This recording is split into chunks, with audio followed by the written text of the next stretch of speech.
All right, guys. Hope you guys are doing well. We're going to go ahead and get off of mute really quickly so I can break this entire area down to you guys so you guys can have full understanding. Hold on one second.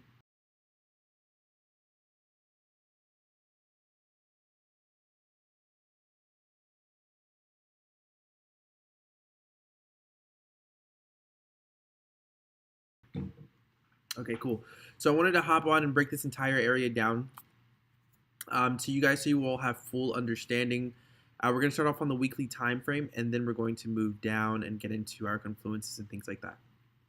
So on the weekly time frame, we can clearly see that we are within a downtrend. We're creating downtrend structure. We are bearish. Yes, we could get some type of accumulation for a reversal. However, we are going to continue trading current market structure that we are seeing and trading order flow. So we can see that we have this lower high here, this lower low here. Yes, price does create some internal structure within this region here. I wouldn't necessarily consider this the previous lower high. However, we do have some type of supply. Okay, that comes into the market. Price reacted here, okay, on the weekly time frame and created a swing high here. All right, so if we go down to the 3-day time frame to look at a little bit more detail, let's actually turn this on.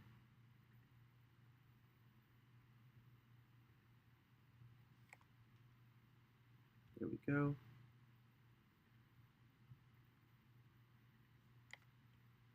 And there we go.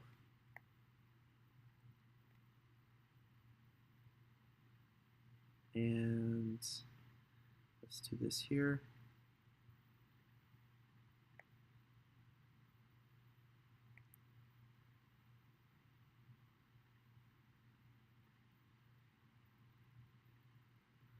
All right, so we can see on the 3-day time frame, all right, price is obviously reacting to this supply here.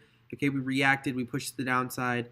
We have a swing high here, we have a swing low here. Let's see which one breaks, whether we break to the downside or break to the upside. We just have to wait and see what happens. All right, we do have a little bit of imbalance here as well. That price can definitely push to the upside and close. So we could definitely see price tap into this apex up here within this region that was previously responsible for sweeping this liquidity here. All right, and is creating a little bit of inducement for this small supply region here. All right, let's go to the daily time frame now, and let's see what's going on.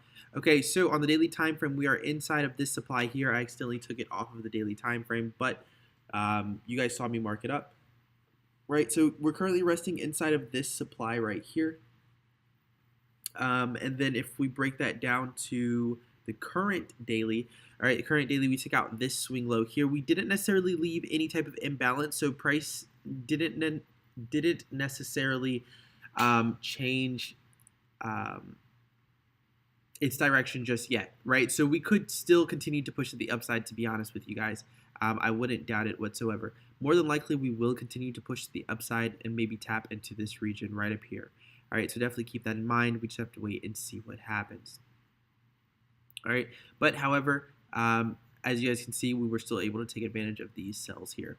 So let's break this down just a little bit more now to the H4, and let's see what's really going on. So based on the H4 time frame, all right, this was the daily point of interest that I accidentally took away. Okay, but this is it here.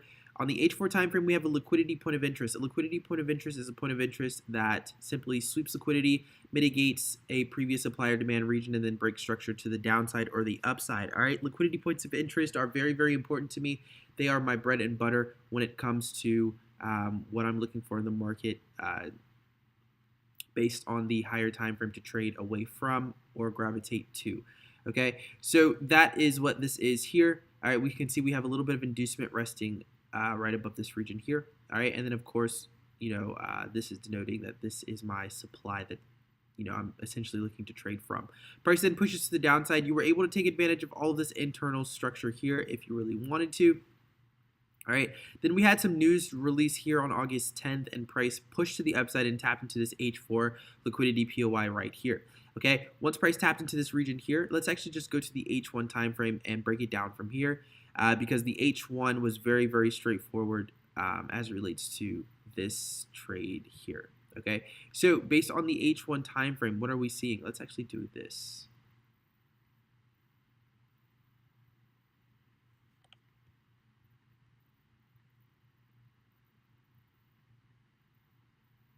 Is that better? I think that's better. All right, so on the H1 time frame, so we tap into this higher time frame point of interest, right? Now this is an H4 liquidity refinement point of interest, but we overall understand that we are within a daily time frame supply, right? So essentially what we can do, since we're within a daily time frame supply, we can look for bearish order blocks to form. Now, remember, a bearish order block is not the last up move before the down move takes place. Okay, I'm about to show you all exactly what a bearish order block is. Okay, and how you can find it on your own charts. Okay, this is what a true order block is. Okay, and remember, an algorithm moves price. Okay, so an order block is created once price decides to change its method of delivery, whether that be towards buy-side liquidity or sell-side liquidity. So let's go over that really quickly. So this area here, we tap into our daily point of interest, okay? So that's going to be our macro. On the H1, this is going to be our micro. So we create this swing low here, okay? Why is this a swing low? Simply because we have two higher lows on both sides, okay? That makes this low here a swing low, okay? With this nice bearish candle, we can see that price takes out this swing low, okay? That's very important. Not only do we take out this swing low, but we take out the swing low and we create imbalance within the market. The imbalance that's created within the market is between this candle's low here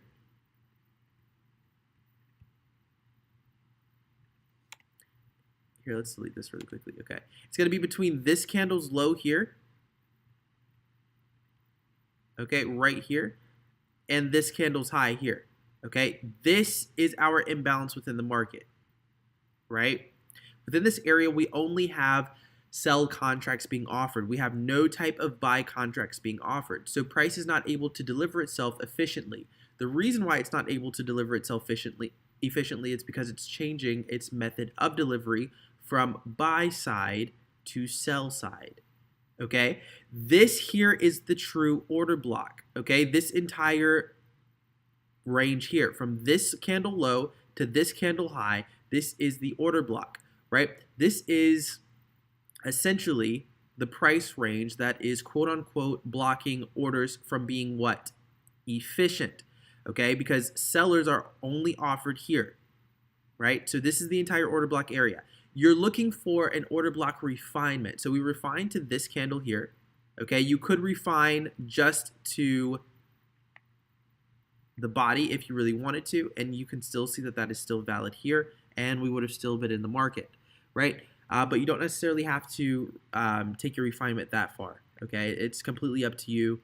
Just play around with it, and figure out what you like. Now, I don't necessarily take buy or sell positions off of imbalances, but if you don't have any type of imbalance and you don't have a true order block, definitely keep that in mind. You can still have a supply or demand region, okay? Without imbalance, but you cannot have an order block without an imbalance. All right. So here we can see that we have imbalance here and we have our order block, which is here. All right. Price trades back into this area essentially during London or New York session. I'm going to be looking for some type of entry. I'm using the H1 now as my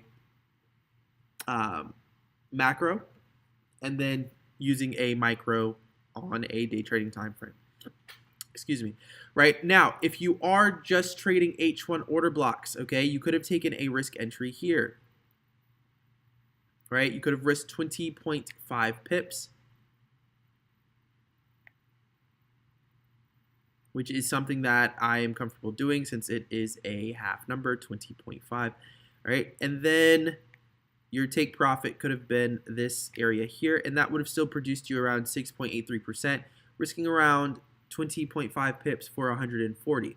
Okay, now that's not quite as good as risking 11 pips for 120, but we will go over this trade in just a second. All right, but as you guys can see, you can still, you can utilize this based on the higher time frame and still be very, very accurate and efficient with your trading.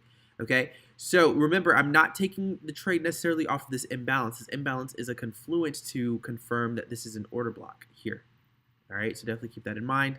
This is an order block because we have imbalance that's created once a swing low is broken on this time frame.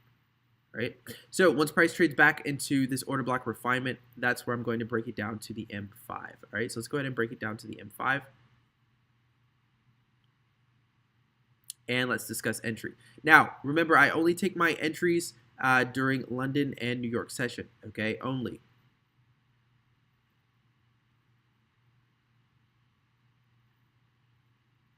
I do trade, other assets outside of certain sessions, but for AU, EU, GU, you guys will usually only see me trade those pairs during London and New York, more favorably New York, okay? All right, so let's go over the entry, okay? So New York session started here. This is 8 a.m. August 11th, and this is 12 p.m. August 11th. So within this range is New York session. Let's go ahead and denote that with a vertical line.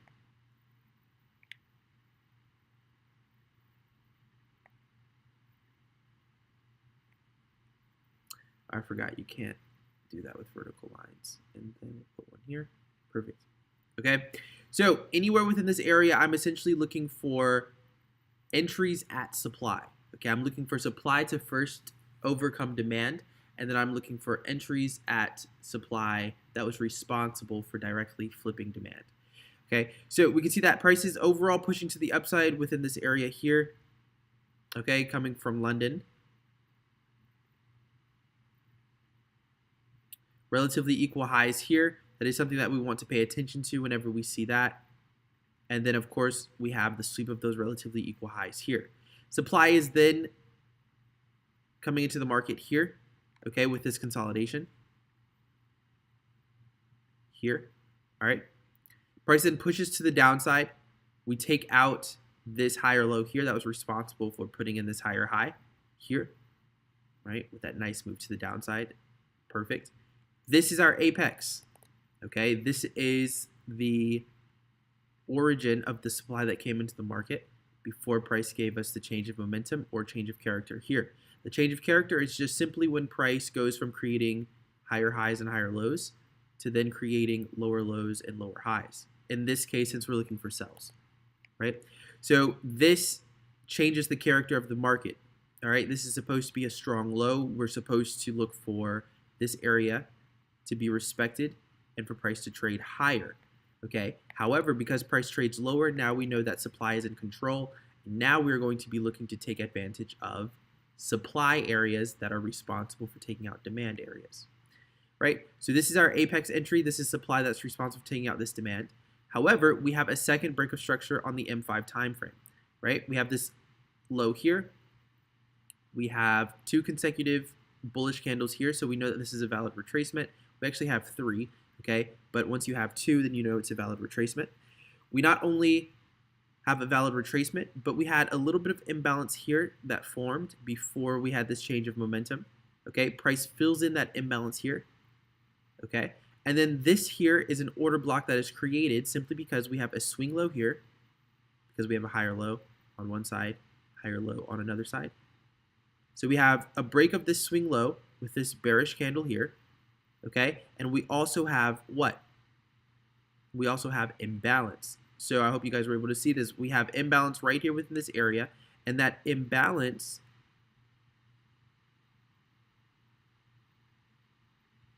is what confirms that this here is an order block. Right? So this is absolutely beautiful. Price trades back into this order block, okay? Now, we're going to refine the order block. So we refined it. We're not going to use the entire order block. You're going to refine your order block, okay? This is the refinement of the order block here, just this bullish candle here. We also sweep this liquidity here above this wick while closing this imbalance, while making this area efficient, okay? But now we're looking to take advantage of this order block here. Okay, also an area where supply comes into the market. Also a liquidity point of interest because we sweep liquidity on a lower time frame. I'm sure we have some type of mitigation, and then we have a break of structure to the downside. All right, so all of the confluences are lining up. This is where the entry was taken here. Okay, I risked 10.5 pips on this trade. However, on 8cap server, okay, it looks like it was 11 pips. Okay, but on my server, it was 10.5 pips. That was the risk on this trade here. And my target was simply just my H1 demand. that was created before the news was released, which was here. All right, so we can see that price taps that area beautifully, okay, producing 10.93%. This trade took a while to hit target, okay, and this was a trade that I took personally. This was not a public trade or anything like that. This was not a trade that was sent out or anything. This was just a trade that I took personally. The reason why I did not send it out was because we had this major imbalance here with this news that was released, and we didn't get all of the ideal confluences that we wanted to see within this region. So because of that, I did not send this trade out. Right? It was a little bit risky in comparison to how my trades normally look and things like that. Right? So this trade took 23 hours. That was quite 23 hours is quite some time for 10.93%, but overall still not a bad trade whatsoever. Right? So that's the entire breakdown of GBPUSD top down. Okay, going over this trade here. Very, very simple, very, very straightforward. Here are the confluences that I use. You guys can feel free to screenshot these confluences. Essentially, we found the supply on the daily time frame, figuring out the bias. Then we went down to the H4 time frame to look for a little bit of a refinement, okay, for the daily. Then we went to the H1 and looked for a reaction to that H4 liquidity POI. We found some imbalances. We found a true order block. Okay, feel free to rewind the video. Because understanding what order blocks really are is very, very important. We also looked for confluences on the M5 time frame for our entry during New York session, which we also broke down. All right, so this is essentially me breaking down my institutional trading plan from the top down, right? Literally going from the weekly time frame all the way down to the M5 time frame. We could have gone down to the M1, but there was really no need. But essentially, you guys were able to, watch me analyze and apply my institutional trading plan to the markets here. All right, so absolutely beautiful, not bad at all. Right, so I'm gonna go ahead and wrap this up here. This was we've been on here for almost an hour. I hope you guys enjoyed the live session. If you did, feel free to leave a like. I'm going to start incorporating more educational content within the live streams. That's where I'll be dropping the gems and things like that. So essentially, I just went through my entire trading plan with you guys. So I hope you guys enjoyed, and I will catch you guys on the next one. Much love, and